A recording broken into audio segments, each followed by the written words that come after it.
দেবররা নিজের বিয়ের আগে বাড়ির ভাবিদের সাথে যে ব্যবহারটা দেখায়, যে তোড়জোড়টা দেখায়, সেটা তাদের বিয়ের পর আর দেখা যায় না। ঠিক আছে, ভাবিদের পায়ে পায়ে দোষ ধরে বাড়ির দেবররা। ভাবি, তোমার রান্না আজকে ভালো হয়নি, কী রান্না জঘন্য, এটা কি খাওয়া যায়? ঠিক আছে, তোমার বাপের বাড়িতে এই কাজ শিখে আসুনি, তারা কি শিখায়া দেয় নাই?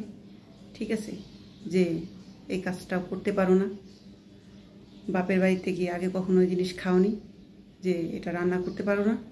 ঠিক আছে, দেওয়ারদের যে ব্যবহার আর কথা, ঠিক আছে, যা প্রকাশ করার মতো নাই। এই পরিস্থিতিতে যে মেয়েরা পড়ছে তারাই শুধু জানে। দেওররা ভাবিদের দোষ পায়ে পায়ে ধরে, তোমার এই কাজটা হয়নি, ওই কাজটা কেন করতে পারো নি? ঠিক আছে, মেহমান আপ্যায়ন করতে পারো না, রান্নাবান্না কী করো, মানুষে খায়? ঠিক আছে, কাজকর্মে এত অনীহা কেন, এটা করো নাই কেন, ওটা করো নাই কেন? ঠিক আছে, বহুত কথা। কিন্তু ওই মানুষটাই যখন বিয়ে করে তখন তার বোর দোষগুলো সে গুণে পরিণত করে।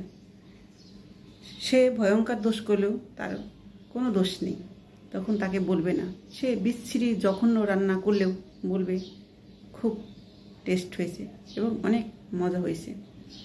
আসলে তখন সে তার ঘরের বউ, আর বাড়ির বউটা তার ভাইয়ের বউ।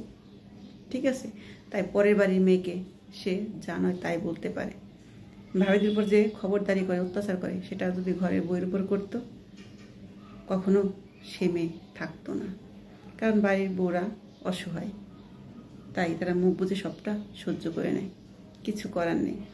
কারণ যে বাড়ির স্বামী তার বউয়ের সাপোর্ট না করে, ঠিক আছে, পাশে না দাঁড়ায়, তখন এই মেয়েগুলোকে এইসব কথা শুনতে হয়, এই অত্যাচারগুলো মেনে নিতে হয়, কিচ্ছু করার থাকে না। যখন না তখন দেওয়ারে বন্ধু বান্ধব আসবে, তাদের নাস্তা বানানো, খাওয়ানো, বাড়ির যত আত্মীয় স্বজন মেহমান আসবে সবেই বাড়ির বউটার উপরেই থাকে।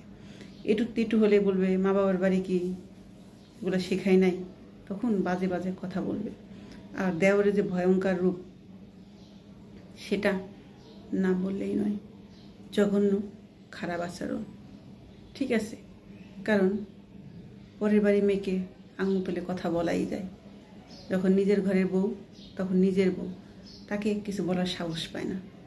ঠিক আছে, কারণ সে তার বউ। সে কোনো কাজ না করলেও কোনো দোষ হয় না। সকাল 10টায় ঘুম থেকে উঠলেও বলবে যাও আর একটু শুয়ে থাকো, তার কোনো কথা নেই, কারণ সে তার ওয়াইফ।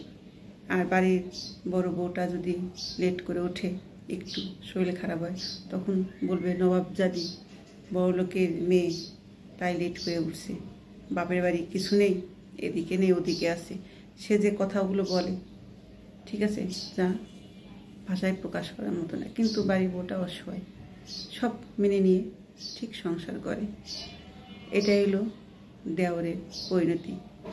নিজের বিয়ে করার আগে বাড়ির বড় বউটার উপর যে অত্যাচার টর্চার করে, আসলে এটা বিয়ের পর তার কিছুই দেখা যায় না। সে বিয়ের আগে বলতো যে বিয়ের পর আমার বউ এরকম করলে আমি কবে বাড়ি থেকে লাঠি দিয়ে বের করে দিতাম। ঠিক আছে, কোনো গুণ নেই, কিচ্ছু নেই, কিচ্ছু পারে না, আমি বাড়িতেই রাখতাম না। কিন্তু তার থেকেও হাজার গুণ দোষ তার বউয়ের ভিতরে, কিন্তু সে কই, বাড়ি থেকে তো বের করে দেয় না। একেই বলে সেটা নিজের, আর ওইটা বাড়ির বউ, বড় বউ, সেটা ভাইয়ের। তাই এত বড় বড় কথা বলাই যায়। এরকম বহুত মেয়ের জীবনে ঘটে আসছে। ঠিক আছে, আমরা মেয়েরা মুখ বুঝে সব সহ্য করিনি, কিছু করার থাকে না।